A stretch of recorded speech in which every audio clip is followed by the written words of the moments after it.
మేడ్చల్ మండల పరిధిలోని ప్రైవేట్ పాఠశాలలో చదివే 10వ తరగతి విద్యార్థులకు ఓరియంటేషన్ డే కార్యక్రమాన్ని మేడ్చల్ పట్టణంలోని ఓ ఫంక్షన్ హాల్లో నిర్వహించారు. ఈ కార్యక్రమానికి ముఖ్య అతిథిగా సిబిఐ మాజీ జాయింట్ డైరెక్టర్ వివి లక్ష్మీనారాయణ హాజరై ద్వీప ప్రచురణ చేశారు. అనంతరం విద్యార్థులను ఉద్దేశించి మాట్లాడారు. రాబోయే 10వ తరగతి పరీక్షలను శ్రద్ధగా చదివి ఉత్తీర్ణత సాధించాలన్నారు.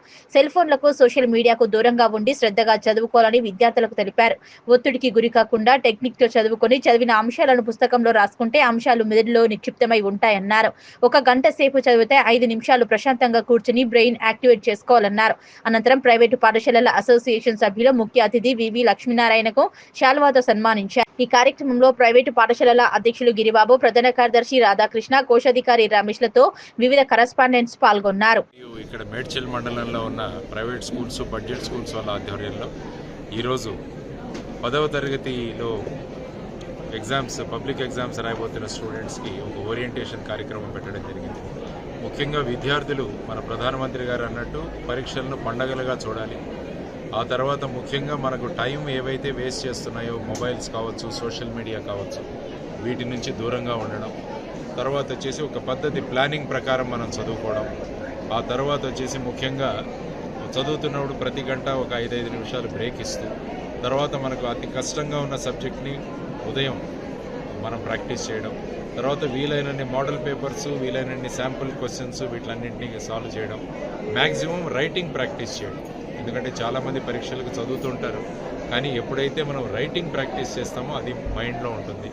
మనం టోటల్గా మన కళ్ళు కావచ్చు, మన మనస్సు కావచ్చు, మన హృదయం, ఈ మూడింటిని పెట్టి మనసు పెట్టి మనం చదవగలిగితే మనం చదువుకున్న ప్రతి విషయం కూడా పర్మనెంట్, శాశ్వతంగా ఉండిపోతుంది.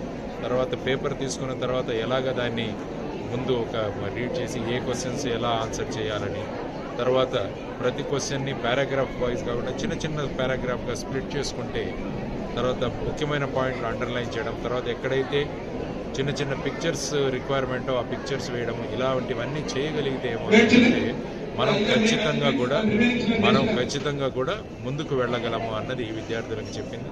మంచి అలవాట్లు నేర్చుకోవడం, తర్వాత వచ్చేసి మంచి పౌష్టిక ఆహారం తినడం, తర్వాత వాళ్ళ మెమరీ పవర్ పెంచడానికి కూడా ఒక 2-3 టెక్నిక్లు వాళ్ళకి చెప్పాను. మన రైట్ బ్రెయిన్ని ఎలా యాక్టివేట్ చేయాలో ఆ విషయం కూడా మాట్లాడుతున్నాం.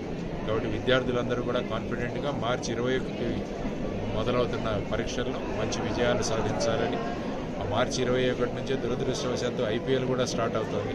కాబట్టి దానిలో మీరు టైం వేస్ట్ చేసుకోకండి అన్నది వారందరికీ చెప్పిన అంశాలు.